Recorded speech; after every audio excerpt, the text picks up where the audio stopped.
Welcome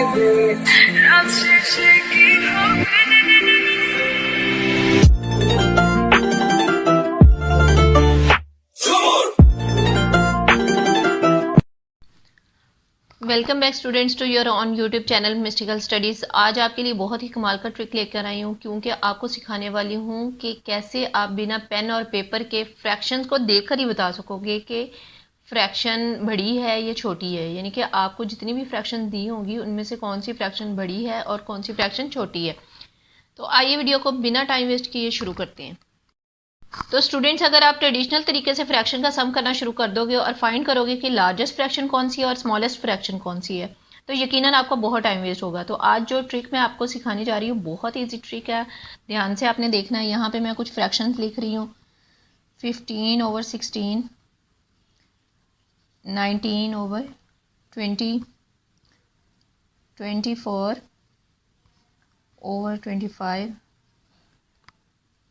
34/35, ये fractions हैं। और फ्रैक्शंस का सॉल्यूशन करने के लिए सबसे पहले आपको जो दो चीज़ें सीखना होंगी वो ये हैं कि नंबर 1 ये है कि आपने देखना है कि आपके पास जो फ्रैक्शंस हैं वो प्रॉपर फ्रैक्शंस हैं या इम्प्रॉपर फ्रैक्शन है। प्रॉपर फ्रैक्शन क्या होता है? प्रॉपर फ्रैक्शन होता है कि जो आपके पास गिवन फ्रैक्शन है उसका जो न्यूमरेटर है वो छोटा होना चाहिए और जो डिनोमिनेटर है वो बड़ा होना चाहिए। जिस भी फ्रैक्शन का न्यूमरेटर छोटा होगा और डिनोमिनेटर बड़ा होगा तो वो फ्रैक्शन जो होगी वो प्रॉपर फ्रैक्शन कहलाएगी। तो जो पहली शर्त ये है कि आपके पास प्रॉपर फ्रैक्शन होनी चाहिए। यानी कि जैसे यहाँ पे हमारे पास ये फ्रैक्शन है 15/16, तो इसका न्यूमरेटर छोटा है और डिनोमिनेटर बड़ा है। इसका न्यूमरेटर छोटा है और इसका डिनोमिनेटर बड़ा है। 24 छोटा है और 25 बड़ा है। 34 छोटा है और 35 बड़ा है। तो इसका मतलब ये है कि ये सारी फ्रैक्शन जो हैं ये प्रॉपर फ्रैक्शंस हैं। तो सेकेंडली ये है कि आपके पास जो फ्रैक्शंस हैं उनका डिनोमिनेटर का और न्यूमरेटर का जो डिफरेंस है ना वो सेम होना चाहिए। तो यहाँ पे हम देख रहे हैं कि हमारे पास इन दोनों का डिफरेंस क्या है? 1। इन दोनों का डिफरेंस क्या है? 20 में से 19 गए 1, इसका भी 1 और इसका भी 1। तो जो आपके पास फ्रैक्शन होगी, एक तो शर्त ये है कि हमारे पास प्रॉपर फ्रैक्शन होनी चाहिए और दूसरी ये है कि उनका डिफरेंस सेम होना चाहिए। तो जब ये दोनों शराइत पूरी होंगी तो फिर आपने देखना है कि जो सबसे बड़े न्यूमरेटर वाली वैल्यू है वो आपकी बड़ी फ्रैक्शन है। जैसे यहाँ पे है सबसे बड़ा न्यूमरेटर है 34, तो ये जो होगी ये आपकी लार्जेस्ट फ्रैक्शन होगी, सबसे लार्जेस्ट फ्रैक्शन। तो स्टूडेंट, एक और हमारे पास यहाँ पे एग्जांपल है, देखें आप। यहाँ पे है हमारे पास 22/24, 41/43, 17/19 और 21/23। तो आप देखें कि ये हमारे पास प्रॉपर फ्रैक्शंस हैं। ये सारी क्या हैं? प्रॉपर फ्रैक्शंस हैं, क्योंकि इनके जो न्यूमरेटर हैं वो छोटे हैं और डिनोमिनेटर बड़े हैं। यहाँ पे भी न्यूमरेटर छोटा और डिनोमिनेटर बड़ा। 17 छोटा है, 19 बड़ा है, 21 छोटा है और 23 बड़ा है। तो ये सारी फ्रैक्शंस क्या हैं? प्रॉपर फ्रैक्शंस हैं। उसके बाद सेकेंडली हम इसका डिफरेंस चेक करेंगे। तो इसका डिफरेंस है 2। 19 में से 17 गए तो 2 आया और यहाँ पे भी 2 रह गया। तो जब इस तरह की आपके पास सिचुएशन हो तो आपने देखना है कि जो आपकी सबसे बड़ी वैल्यू है, यानी कि जो सबसे बड़ी फ्रैक्शन है जिसका न्यूमरेटर बड़ा है, वो यहाँ पे हमारी ये आ रही है 41/43।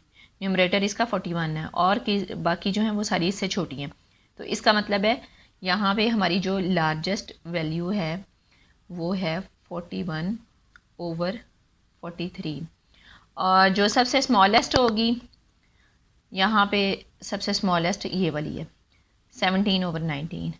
तो सबसे स्मॉलेस्ट वैल्यू है हमारे पास 17/19। सबसे स्मॉलेस्ट फ्रैक्शन 17/19 है। तो ये आप बिना पेपर और पेन के आप देख के ही बता सकोगे। आपने जस्ट उसको देखना है कि ये प्रॉपर फ्रैक्शन है और इसका डिफरेंस कितना है। ये दोनों चीज़ें देख के आप इजीली देख के ही बता सकोगे, आपको पेन और पेपर की ज़रूरत नहीं पड़ेगी। स्टूडेंट्स, अब आपके दिमाग में आ रहा होगा कि क्वेश्चन में अगर प्रॉपर और इम्प्रॉपर फ्रैक्शंस दोनों मिक्स होके आ जाएं तो फिर आप क्या करोगे। तो फिर आपने परेशान नहीं होना। देखें आपके पास ये मैं एग्जांपल देने लगी हूँ 15/16, 8/3, 11/12, 7/8। ये फ्रैक्शंस हैं, ये मिक्स हैं, ये प्रॉपर और इम्प्रॉपर दोनों मिक्स है। या ये जो पहले वाली है 15/16 ये एक प्रॉपर है, ये इम्प्रॉपर है इसलिए कि इसका जो न्यूमरेटर है वो बड़ा है और डिनोमिनेटर छोटा है। ये प्रॉपर है 11/12 और 7/8 भी प्रॉपर है। तो मैंने आपको ये कहा था कि आपने बिना पेपर और पेन के कैसे आंसर फाइंड करना है, जस्ट देख कर ही आपको पता चल जाएगा। तो आपने देखना है जो इम्प्रॉपर फ्रैक्शन है वही आपकी सबसे लार्जेस्ट वैल्यू होगी। तो यहाँ पे सबसे लार्जेस्ट फ्रैक्शन होगी आपकी 8/3। उसके बाद आपने देखा कि आपके पास प्रॉपर फ्रैक्शंस बच जाती हैं। ये 3 हमारे पास प्रॉपर फ्रैक्शंस हैं। अब आपने इनका डिफरेंस देखना है। इसका डिफरेंस क्या है 1, इसका भी डिफरेंस 1 है और इसका भी डिफरेंस 1 है। अगर डिफरेंस सेम हो और प्रॉपर फ्रैक्शंस हो तो जो हमने पहले क्वेश्चन किया था उसमें भी यही था कि प्रॉपर फ्रैक्शंस हो और डिफरेंट सेम हो। तो फिर आपने क्या करना है कि फिर आपने देखना है कि जो सबसे स्मॉलेस्ट आपके पास बचा है न्यूमरेटर, यानी कि 7/8 यहाँ पे सबसे स्मॉलेस्ट न्यूमरेटर है। तो 7 है, तो इसलिए ये वाली जो फ्रैक्शन होगी ये आपकी स्मॉलेस्ट फ्रैक्शन कहलाएगी। स्मॉलेस्ट फ्रैक्शन आपके पास है 7/8। आई होप आपको बहुत अच्छे से समझ आ गई होगी स्टूडेंट्स आप सोच रहे होंगे कि यहाँ पे तो टीचर ने बता दिया है कि अगर हमारे पास प्रॉपर फ्रैक्शन होगी तो उसका सोल्यूशन तो मैंने आपको बता दिया है, लेकिन अगर हम आप लोगों के पास फ्रैक्शन जो है वो इम्प्रॉपर हो तो फिर क्या करोगे आप? यकीनन आपके जहन में ऐसा सवाल आया होगा। तो उसका भी हमारे पास सोल्यूशन है। यहाँ पे मैं आपको कुछ फ्रैक्शन लिख के देने लगी हूँ। 16/15, 20/19, 25/24,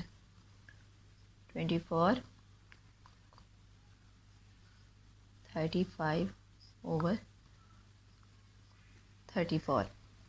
देखें इनके जो न्यूमरेटर हैं वो बड़े हैं और डिनोमिनेटर छोटे हैं। 16/15 20 बड़ा है और 19 छोटा है, 25 बड़ा है, 24 छोटा है, 35 बड़ा है, 34 छोटा है। सारे जो न्यूमरेटर हैं वो बड़े हैं और डिनोमिनेटर छोटे हैं। तो इसका मतलब ये हुआ कि ये जो फ्रैक्शंस हैं ये इम्प्रॉपर फ्रैक्शंस हैं। और अब हम इनका डिफरेंस देखेंगे। 15 और 16 का ये 1 आया, 19 और 20 का भी 1, 24 और 25 का भी 1 और इसका भी आया 1। ठीक है, डिफरेंस जो है वो सेम ही है। अगर इस तरह की सिचुएशन होगी तो फिर आपने क्या करना है, फिर आपने उल्ट चलना है। कैसे? कि जो आपके पास सबसे छोटी वैल्यू होगी, आप देखें कि यहाँ पे आपके पास सबसे जो छोटी वैल्यू है 16/15 है। जो सबसे छोटी आपको लगेगी वो आपकी सबसे बड़ी वैल्यू होगी, लार्जेस्ट फ्रैक्शन होगी 16/15।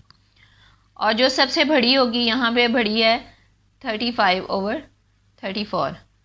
ठीक है, यह हमने उल्ट चल रहे हैं तो इसका मतलब है ये हमारी स्मॉलेस्ट वैल्यू है। ये 35/34 जो है ये हमारी स्मॉलेस्ट फ्रैक्शन है। ठीक हो गया स्टूडेंट्स ऐसा भी हो सकता है कि अगर डिफरेंस सेम आए फिर तो आप इजीली आंसर फाइंड कर लोगे, लेकिन अगर डिफरेंस सेम ना आए, सारी फ्रैक्शंस का डिफरेंस सेम ना आए तो फिर आप क्या करोगे? फिर आप देखें कि एक यहाँ पे मैंने कुछ फ्रैक्शंस लिखी हैं, तो आप फिर आंसर किस तरीके से फाइंड करोगे? सबसे पहले आपने इनका डिफरेंस लिखना है।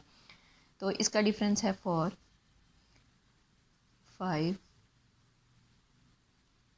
इसका 4 है और 5 है। इसके बाद आपने क्या करना है कि आपने न्यूमरेटर जो है वो ऊपर लिख लोगे 7 और ये जो डिफरेंस आया वो नीचे लिख दो, नई फ्रैक्शंस बना लो। उसके बाद आपने लिखना है 8/5, 11/4, 9/5। ये आपने ऐसे कर लिया। फिर आपने क्या करना है कि इसका जो एलसीएम होगा ना, नीचे जो डिनोमिनेटर आ रहा है उसका एलसीएम फाइंड करो। इसका एलसीएम क्या आएगा? 20 आएगा। तो आप सारी फ्रैक्शंस को इसके एलसीएम से मल्टीप्लाई कर लो। 20, 8/5 multiplied by 20, 11/4 multiplied by 20, 9/5 multiplied by 20। तो इसकी इससे कटिंग होगी। 4 5 ज़ार 20, 5 4 ज़ार 20, 4 5 ज़ार 20, 5 4 ज़ार 20। तो अब इनको मल्टीप्लाई कर लो ऊपर वालों को। 7 5 ज़ार 35, 8 4 ज़ार 32, 11 5 ज़ार 55, 9 4 ज़ार 36। तो यहाँ पे आपने देखना है कि जो सबसे छोटी वैल्यू होगी वो आपकी स्मॉलेस्ट फ्रैक्शन कहलाएगी, और जो सबसे बड़ी वैल्यू होगी वो लार्जेस्ट होगी। तो यहाँ पे सबसे स्मॉलेस्ट वैल्यू जो है वो आ रही है 32, और लार्जेस्ट वाली आ रही है 55। अब ये फ्रैक्शंस कौन सी थी? आप यहाँ से इधर देख लें, ऊपर जाएं, और ये है 8 यहाँ पे लिख देते हैं। लार्जेस्ट है हमारी 11/15, और स्मॉलेस्ट फ्रैक्शन है 8/13। ये देखें, ये 32 आया ना, तो 8/13 से हमने ये आंसर फाइंड किया है। तो आपकी स्मॉलेस्ट जो होगी फ्रैक्शन वो होगी 8/13। आई होप स्टूडेंट्स आपको ये ट्रिक बहुत अच्छा लगा होगा। इसको अपने दोस्तों के साथ शेयर करें, और अगर चैनल पर नए हैं तो चैनल को सब्सक्राइब करें, और लाइक का बटन भी ज़रूर प्रेस कर दीजिएगा। और नेक्स्ट ट्रिक तक के लिए इजाज़त दीजिए। अल्लाह हाफिज़।